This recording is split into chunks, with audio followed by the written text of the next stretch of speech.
Intellectual freedom begins when one says with Socrates that he knows nothing, and then goes on to add, do you know what you don't know, and therefore what you should know? If your answer is affirmative and humble, then you are your own teacher. You are making your own assignment, and you will be your own best critic. You will not need externally imposed courses, nor marks, nor diplomas, nor a nod from your boss in business or in politics. One of the things that I've found throughout this life is that the more I know, the more I realise how little I actually know. Have you ever asked yourself what you truly know to be true about anything? There are so many mysteries in this world, and there are so many things that are simply not what they seem, and attempting to find an answer to the human predicament and a way out of the human predicament is a path that is fraught with misdirection and distraction. If you have one of these or something like it, take it out and hold it up. I'm predicting pretty close to 100% saturation. Look at that. I'm right. Probably 90% by now. It's the first thing you do in the morning. When you hold up and you wake up, you check your little robot. It's on your body for almost the entire day. And the question is, are things unfolding the way they should as a natural result of human intellectual evolution or human spiritual evolution? Or is humanity simply being led into a certain direction whereby they think they are becoming freer, but really what is happening is they're becoming more controlled? Right now, the system is attempting to evolve humanity through technology, so we can live in the Orwellian brave new smart grid that's being built all around us.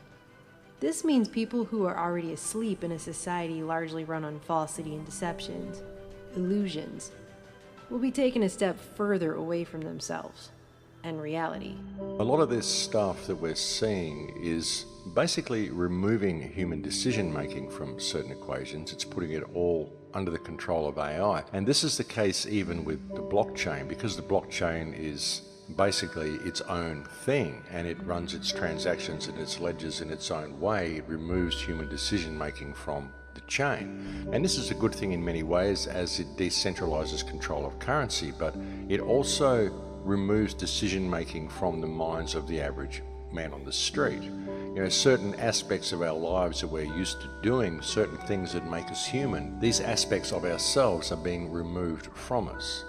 And the machine is making more and more decisions that control everyday actions of our lives. A lot of people think this is a good thing because they're applying it to the currency and they're looking at the control that central banks have had over the currency for so long and the damage that it's done, and so decentralizing that control seems as a good thing. And yes, it is in many ways. But if that decentralization removes decision making from the minds of the people, from the hands of mankind in general, then it could lead to a place that is not exactly where we wanted it to go. That's the thing. We got so addicted to technology that 9 out of 10 people today experience something called phantom vibrations. This is when you have your phone in your pocket and you thought it vibrated, you pull it out, there's nothing. People looking at these little pieces of silicon in various sizes, not really communicating with each other, communicating with their little robot buddies. Is this where we're going next? Are we effectively softened up enough as humans with our robotic connections to the world that we are actually going to be accepting more, a lot more? And when you learn about what this is called virtual reality, you will be amazed at what it can do. You imagine the control that comes over people's minds with that. And we've seen this as well with the introduction of so many new disabilities.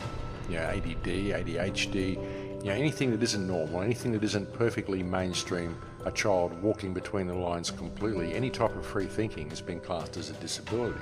Any type of stress is being classed as a disability. So we're creating a culture whereby more and more people are becoming more and more stressed, and so more and more people are becoming disabled, in inverted commas, in the eyes of the legal and economic system. When you think about it, even the World Health Organization has said that they're expecting stress to be the main cause of disabilities in the future. And in the future, what they're talking about is 2020. And a lot of this comes from the digital world as well. You get into this world where it's all automated, there's no human in there making decisions for you, and you encounter a problem and you try to get this problem rectified. You go online to try to do it, and you're given a bot which gives you multiple choice answers. But what if one of those choices isn't the choice that suits you? What if you need to speak to someone and that option simply isn't there? You end up stressed. You end up not in a situation where you get what you want. You can never really get the problem rectified the way you would like it to be rectified. You always have to settle for some sort of compromise or some decision that is made by the machine. And this results in stress.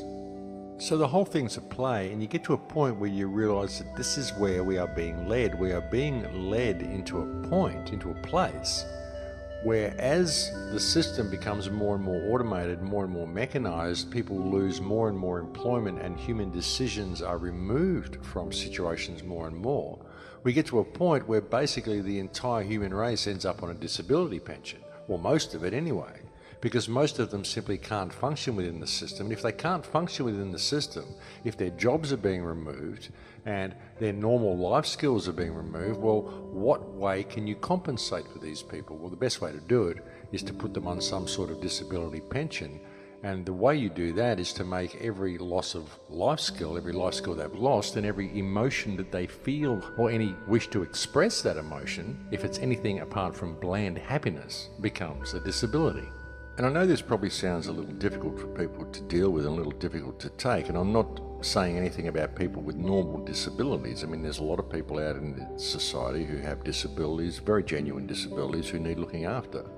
What I'm saying, though, is that in this politically correct environment and in the type of world where any type of thinking outside the box is being classed as a disability. I mean, we've even heard anti-authoritarian syndrome. Someone who doesn't respect authority, doesn't want to do what they're told all the time. This is actually being seen as a disability. People who won't think inside the box, people who question their government. This is being classed as a mental problem, folks, a mental disorder. So it's very easy to categorize anybody who doesn't think the way you want them to think as being disabled, and that's what is happening.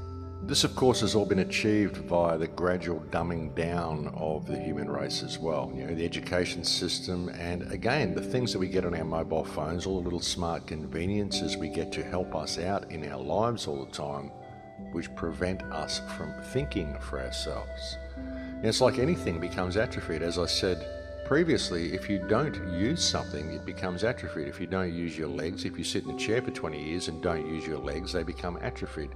It's the same with your sight, it's the same with your hearing, and it's the same with your brain as well. If you don't use it, if you don't continue to grow those neural pathways, then they disappear. It's a simple fact that people use a GPS to navigate their way around their own city that they live in. So they don't have to think about where they're traveling. They don't have to think about whether they need to turn left or turn right, or they don't have to think about where they're going. They don't have to learn their way anywhere, because the machine will take care of it all for them. The machine will think for them, turn right here, turn left there, roundabout coming, merge with the traffic here. The GPS will even tell you that you need to merge with the traffic on the highway. When you're entering the on-ramp on a highway, it will tell you in 400 meters you need to merge with the traffic. Well, of course you do. You're entering a highway. You know you need to merge with the traffic. You don't need to have a machine to tell you. But what this does is it prevents people from thinking about anything. It turns people into these little automatons, these little drones that just do what they're told. Turn left here, turn right there, lift the right leg, lift the left leg. Soon you'll have little implants telling you you have an itchy thigh, you need to scratch it, and it'll tell you how to scratch it. It's getting that bad, ladies and gentlemen. What this all does is it gradually removes people of their neurological powers. It removes people of their cognitive function. It prevents people from being able to think clearly about anything. It just shuts their brains down. And that is what all of this stuff is doing. That's what all these conveniences are doing. They're removing you of your life skills. Most people don't know how to do any of the most simplest tasks in life anymore, because they need to be told how to do it. They need to read instructions on how to do it. They need to have a manual. They need to have something which tells them what to do. We live in a world now where humans are not learning to love. They're not learning empathy, but they're becoming more apathetic and more disconnected.